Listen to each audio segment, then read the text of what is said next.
कौटुंबिक वादातून पत्रकार विजय दुंद्रेकर व त्यांच्या कुटुंबियांना जीवे ठार मारण्याची धमकी देण्यात आल्याचा गंभीर आरोप दुंद्रेकर परिवाराने पत्रकार परिषदेत केला आहे। उत्तर कार्याच्या तारखेबाबत सुरू असलेल्या वादातून आदित्य दुंद्रेकर यांनी शिवीगाळ करत विनय दुंद्रेकर यांच्या डोक्यात लाकडी दांडक्याने मारहाण केली व हल्ल्यात विनय दुंद्रेकर गंभीर जखमी झाले आहेत।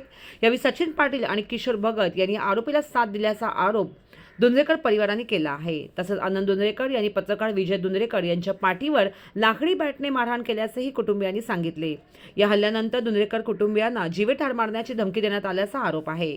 या प्रकरणी खान्देश्वर पोलीस ठाण्यात तक्रार दाखल करण्यात आली असली तरी अद्याप योग्य ती कारवाई होत नसल्याचा आरोप कुटुंबियांनी केला आहे।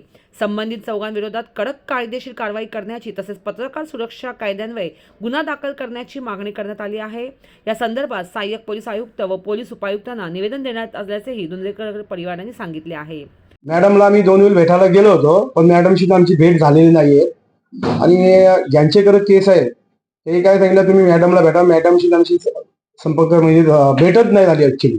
त्याच्यामुळे आम्ही पुढे नंतर मग गेलोच नाही, कारण हा प्रकरण घडल्याबरोबर आम्ही आमच्या टेन्शन मध्ये आम्ही घरीच राहिलो, मी गेलोच नाही। उपजिल्ह्यामध्ये आम्ही मुलाला नेला, त्यावेळेला डॉक्टरनी पूर्ण रक्त साफ केला आणि त्याला मेजर टेप लावली। 3.5 इंचाची जखम असताना सुद्धा डॉक्टर सांगला टाके मारायची गरज नाही, नॉर्मल जखम आहे आणि रिपोर्टही नॉर्मल दिला। याचा अर्थ डॉक्टरही त्यांना मॅनेज झालेले आहे। म्हणजे आजकाल सत्तेला न्याय मिळत नाही, फक्त पैसा टाकील त्यालाच न्याय आहे।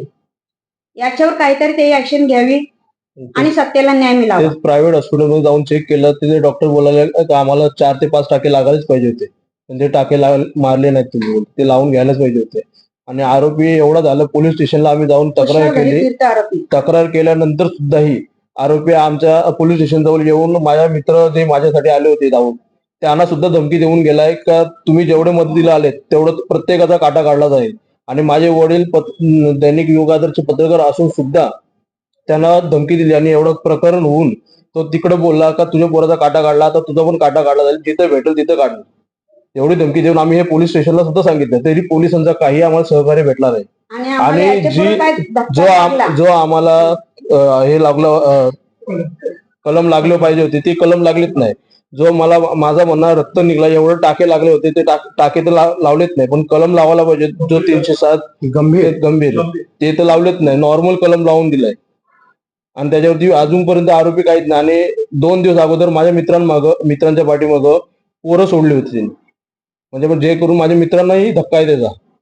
जर याच्या पुढे जर माझ्या फॅमिलीचा आणि माझ्या मित्रांचा जर बरा वाईट काय झाला तर पूर्ण पोलीस प्रोटेक्शन जबाबदार खान्देश्वर पोलीस स्टेशन हा राहणार, कारण खान्देश्वर पोलिसही आम्हाला काही सहकार्य केलं नाही। आरोपी अजून सुद्धा फिरतोय, अजून सुद्धा माझ्या मित्रांना येऊन धमकी देतोय।